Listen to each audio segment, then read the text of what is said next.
Arlen had spent most of his life drifting through the outer edges of human space. The galaxy beyond the core worlds was full of debris, abandoned ships, and the remnants of wars long forgotten. He preferred the solitude. There was comfort in knowing that the stars were silent witnesses to his work. He tracked abandoned craft, salvaged old technology, and occasionally delivered small shipments for traders who preferred anonymity. Life was predictable in the emptiness, measured in the hum of his ship's engines and the soft beeps of scanners. One cycle, while inspecting a derelict mining vessel near the Perihelios asteroid cluster, Arlen's sensors picked up a faint, unusual signature. It was different from the usual metallic scrap or drifting energy cores. He tilted his head, studying the signal. Its readings were weak and irregular, like a pulse, almost as if it were alive. Curious, he set a course toward it, expecting to find perhaps a hidden drone or a malfunctioning probe. As he drew closer, the signal resolved into the outline of a small pod, battered and drifting silently through the void. Without hesitation, Arlen deployed a magnetic tether, carefully pulling it aboard his ship. It clanged softly against the hull, and then with a hiss of hydraulics, the pod's hatch slowly opened. Inside, Arlen froze. There was movement, but it was unlike anything he had seen before. A figure stirred, a vulpine woman. Her silver fur shimmered faintly under the dim lights of the pod, and her long, expressive ears twitched nervously. Her eyes were wide and golden, alert to every detail, scanning him as if weighing his intentions. She was small, almost fragile, but there was a tense energy about her, as though she were ready to spring away at any moment. Her voice, when she spoke, was soft but sharp with fear. The translator crackled to life, attempting to bridge the gap between species. "Do not touch me," she said, her accent alien, her words clipped.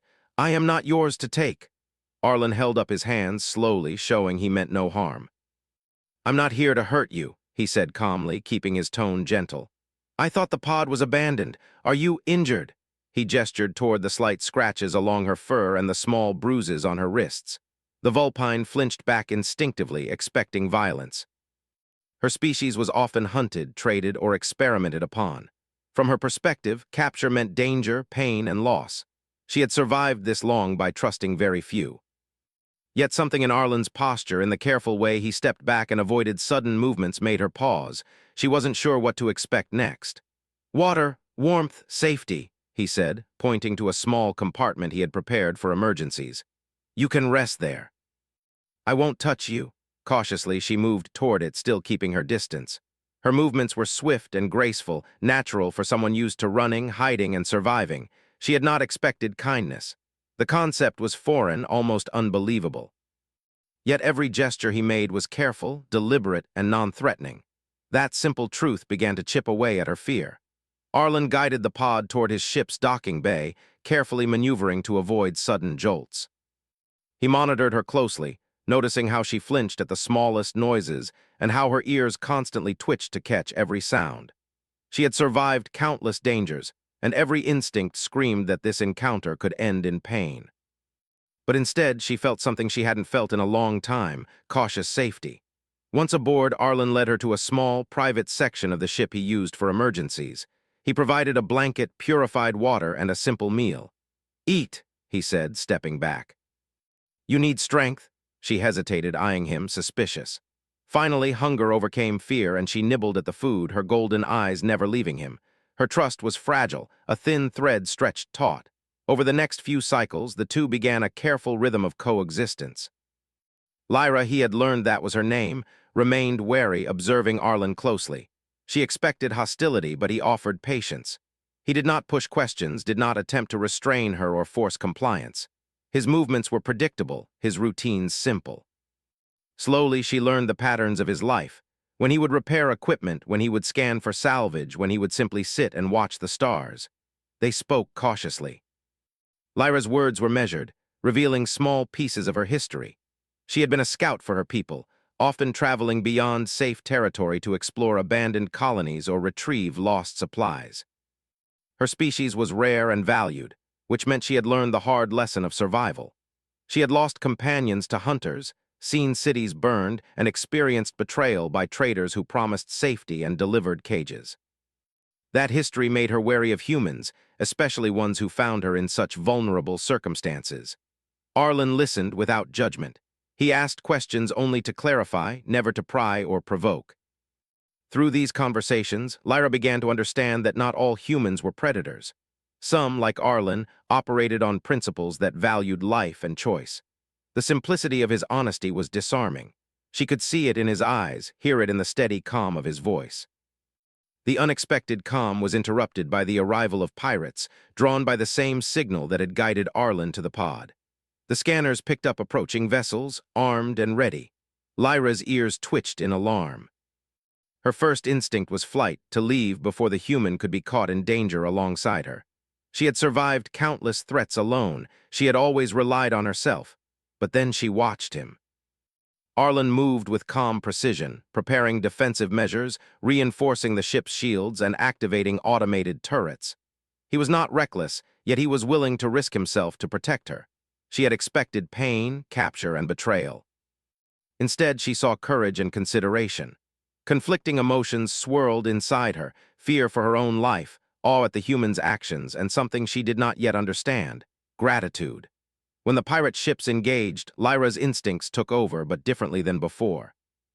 She moved in tandem with Arlen, using shadows, vent pathways, and rapid reflexes to disable intruders without killing. The coordination was instinctual but guided by trust.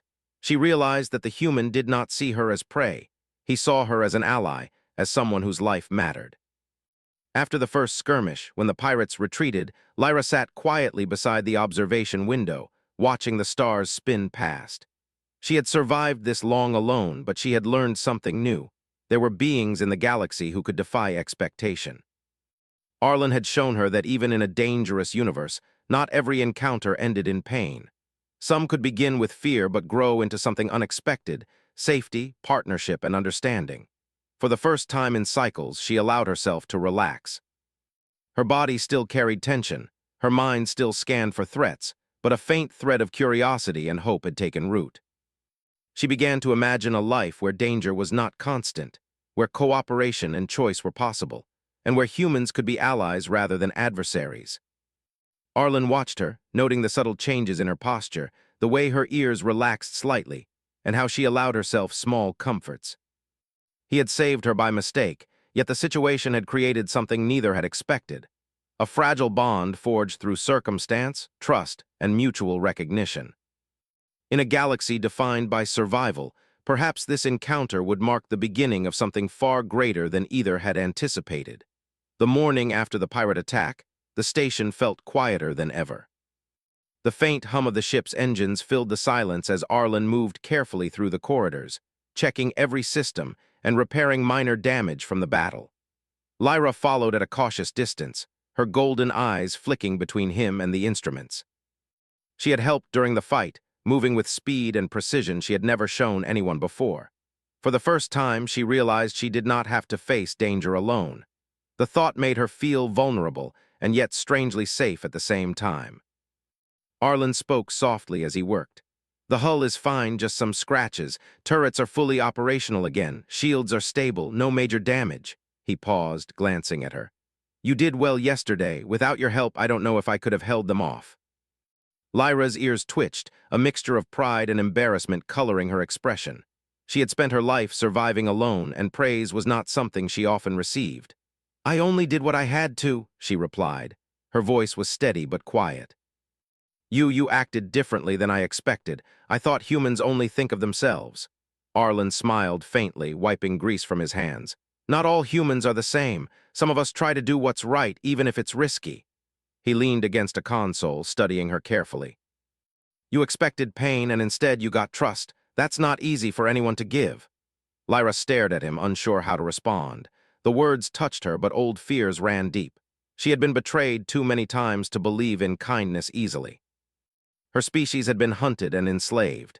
Even now, she expected someone to appear, claiming she was property or valuable cargo. Yet nothing happened. She realized that for the first time, she could choose to stay, not because she had to, but because she wanted to. The rest of the day passed slowly.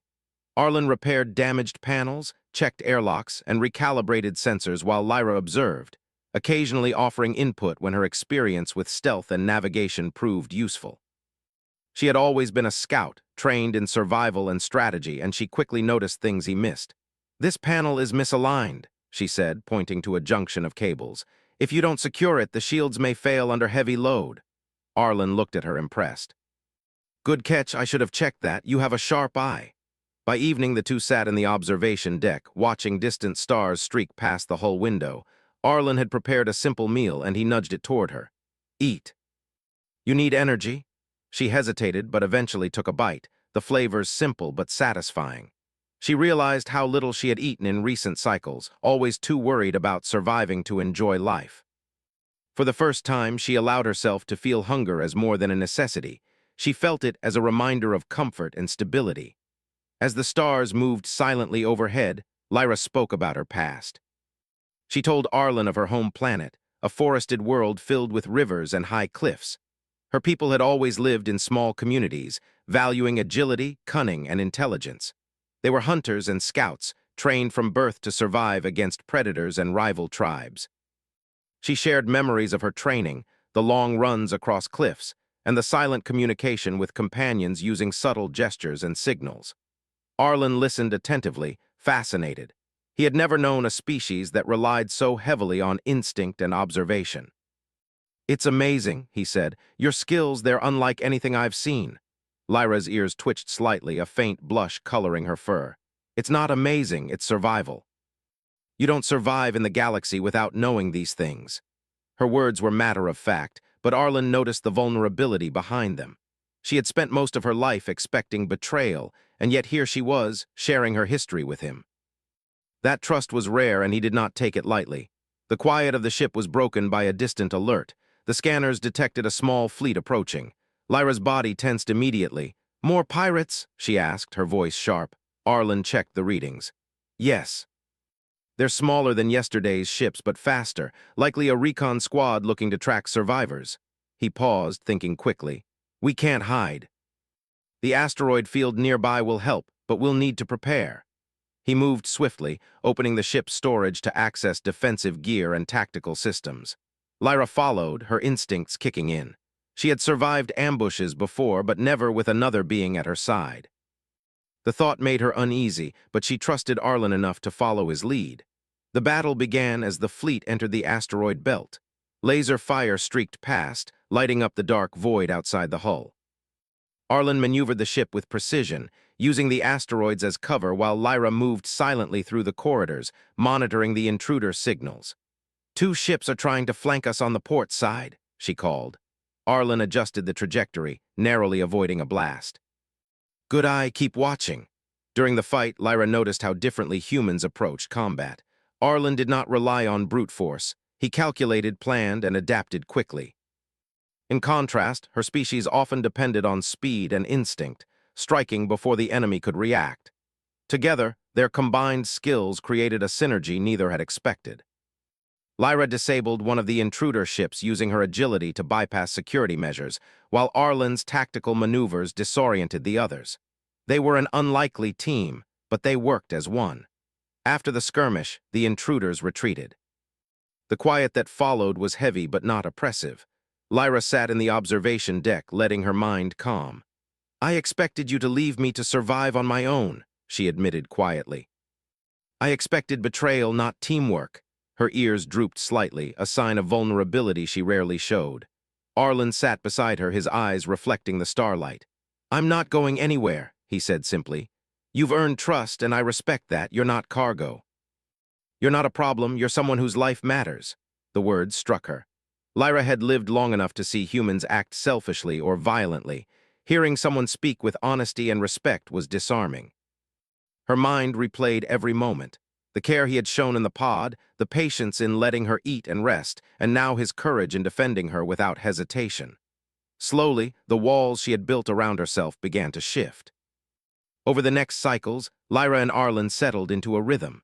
They repaired the ship together, planned routes through uncharted sectors, and shared small stories about their lives. Lyra taught him subtle ways to observe patterns in space, how to predict the movement of small craft, and even how to sense anomalies that scanners might miss.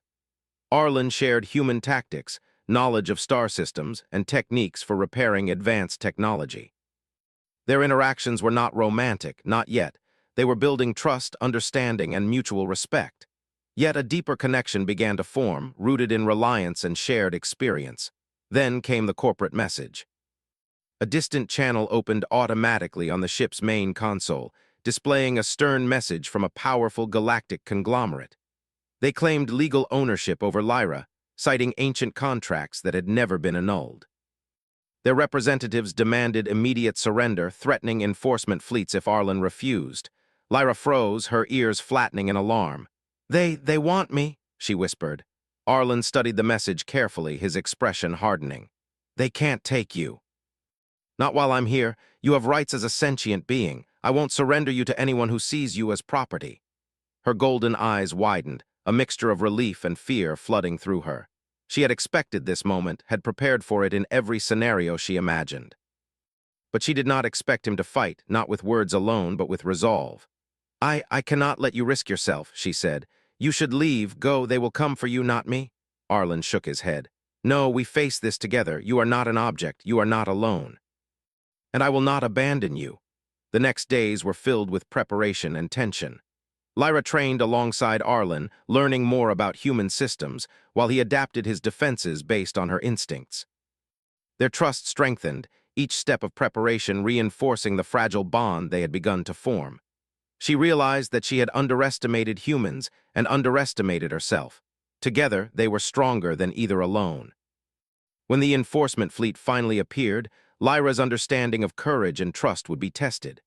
She would need to act not as a survivor, not as prey, but as a partner willing to take risks and rely on someone else. And for the first time in cycles, she felt ready. The approaching fleet was unlike any threat Arlen had faced before.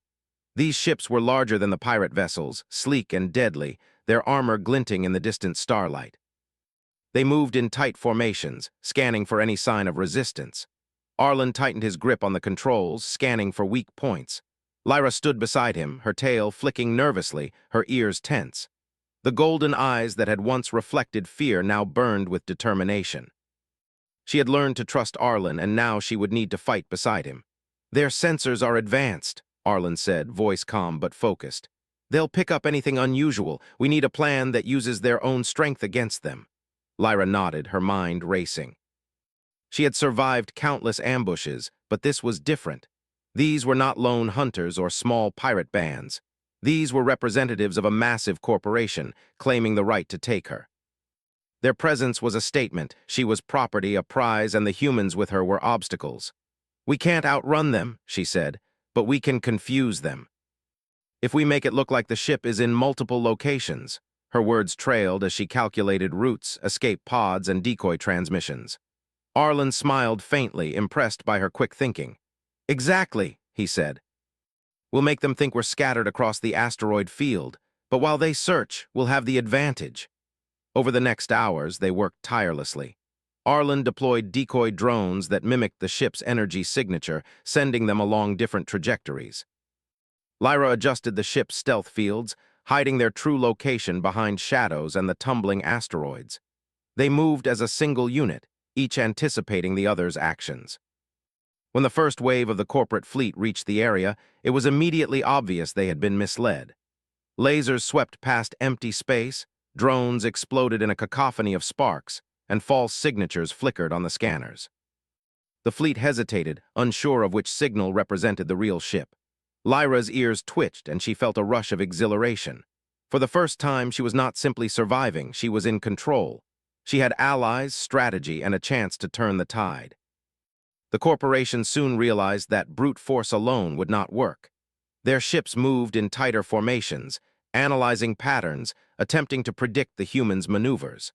Arlen's experience with abandoned craft and Lyra's instincts gave them an edge.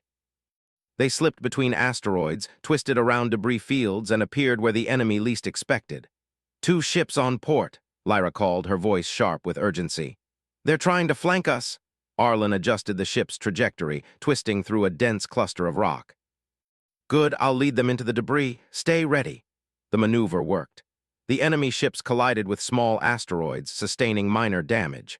Lyra's quick reflexes disabled targeting systems on another, sending it spinning out of formation. Each move brought them closer to survival, and with each success, Lyra's confidence grew. She realized that she did not have to fear humans, or even herself, so long as she trusted her instincts and her allies. But the battle was far from over. A larger, heavily armed cruiser detached from the main fleet, focusing entirely on their ship. Its cannons fired, sending massive energy bolts that rocked Arlen's vessel. Shields strained, warning alarms blaring. Lyra instinctively darted to the controls, helping divert power and recalibrating weapons. "We can't take a direct hit," she shouted. "We need to disable its targeting array." Arlen nodded, working the consoles with precise movements. "I have an idea. We'll use the asteroid debris as a shield, draw it in close, and then target its weak points. But we'll have only one chance." Lyra's heart pounded. This was more dangerous than anything she had faced before, but she did not hesitate. She trusted Arlen, and she trusted herself. The ship twisted through the field, narrowly avoiding a collision, as Arlen manipulated energy distribution and weapons alignment. Lyra's eyes were fixed on the target screens, timing each action with careful precision. The first volley hit the debris, exploding in brilliant sparks. The cruiser's targeting system faltered. Arlen took advantage, firing a concentrated blast into the ship's weak armor points. The cruiser shuddered violently, systems failing, and it drifted away from the fight. Lyra exhaled, a mix of relief and adrenaline flooding her senses. "Good work," Arlen said quietly, glancing at her. She nodded, though her body was still tense, every nerve alert. The corporate fleet, seeing the cruiser's failure, began to retreat. Their calculations had underestimated a human and a Vulpine working together. They had expected fear, hesitation, and isolation. Instead, they encountered strategy, courage, and unexpected synergy. Lyra felt a swell of pride. For the first time, she was more than prey. She was an equal participant in shaping her fate. After the retreat, silence returned. The stars stretched endlessly beyond the hull window, a reminder of the vastness of space and the smallness of their conflict. Lyra sank into a chair, her ears drooping slightly as exhaustion took hold. Arlen moved to sit beside her, offering a simple meal. "You were amazing today," he said softly. "Your instincts saved us. I couldn't have done it without you." Lyra's tail flicked, a sign of subdued pride. I expected you to abandon me," she admitted quietly. "I thought humans only care for themselves, but you risked everything." Arlen smiled, shaking his head. "I care for people who matter. That includes you. You're not cargo, not a prize, not a tool. You're someone with a life worth defending." The words sank into her mind, stirring feelings she had long buried. She had always survived by keeping others at a distance, by expecting betrayal, by being ready to run or fight alone. Yet here was a human who had trusted her, protected her, and treated her with respect. Her perception of humans shifted. She realized that not all were predators. Some were capable of empathy, of partnership, of honor. In the following cycles, they worked to repair the ship fully. Lyra taught Arlen techniques to detect anomalies in the void, subtle shifts that indicated nearby ships or hidden dangers. Arlen shared insights on human engineering, navigation, and tactical planning. Their collaboration went beyond survival. It became a partnership built on respect and shared experience. But their challenges were not entirely over. The corporate conglomerate still had influence, and the legal claim over Lyra was not nullified. Arlen transmitted evidence of illegal practices, old contracts that violated interstellar law, and the testimonies of other sentient beings who had been exploited. The information spread through secure channels, reaching the Galactic Council. When representatives arrived to investigate, Lyra stepped forward willingly. She recounted her story, the dangers she had faced, and the choice she had made to stay with Arlen not out of coercion, but because he had treated her as a being with free will. Her voice was steady, her words clear, her golden eyes unwavering. The council reviewed the evidence and testimonies. The corporation's claims were invalidated. Lyra's rights were formally recognized. She was free, yet the victory was not just legal, it was personal. She had survived threats, learned to trust, and discovered that humans could be allies, not enemies. Arlen watched her carefully, his respect and admiration evident. "You didn't have to come forward," he said. "You chose to, and that shows courage." Lyra smiled faintly, a rarity for someone who had endured so much. "I chose because you showed me that courage can be shared. I am not alone anymore." The galaxy beyond the station was vast and full of uncertainty. Yet for the first time, Lyra felt hope. She was no longer fleeing, no longer hiding. She had allies, skills, and freedom. And beside her was a human who had proven that empathy, trust, and courage could change a life. As they prepared to leave the station, launching into the expanse of stars, they shared a silent understanding. Their journey was just beginning. Together, they would explore, survive, and thrive in a universe that often demanded the impossible. And in that partnership, they discovered a truth older than space itself. Humanity's greatest strength was not technology, not strategy, not dominance. It was the capacity to see the value in another being, to fight for them, and to change their expectations of what the galaxy could offer. Lyra watched the stars streak past, reflecting on the events that had brought her here. She had been caught by mistake, expected pain, and yet found trust, courage, and partnership. The galaxy was unpredictable, but she knew that with Arlen by her side, she could face whatever came next. Arlen glanced at her, a quiet determination in his eyes. "Where to next?" he asked. Lyra smiled, ears twitching. "Wherever the stars take us." And with that, they launched into the unknown, side by side, ready to face the universe together.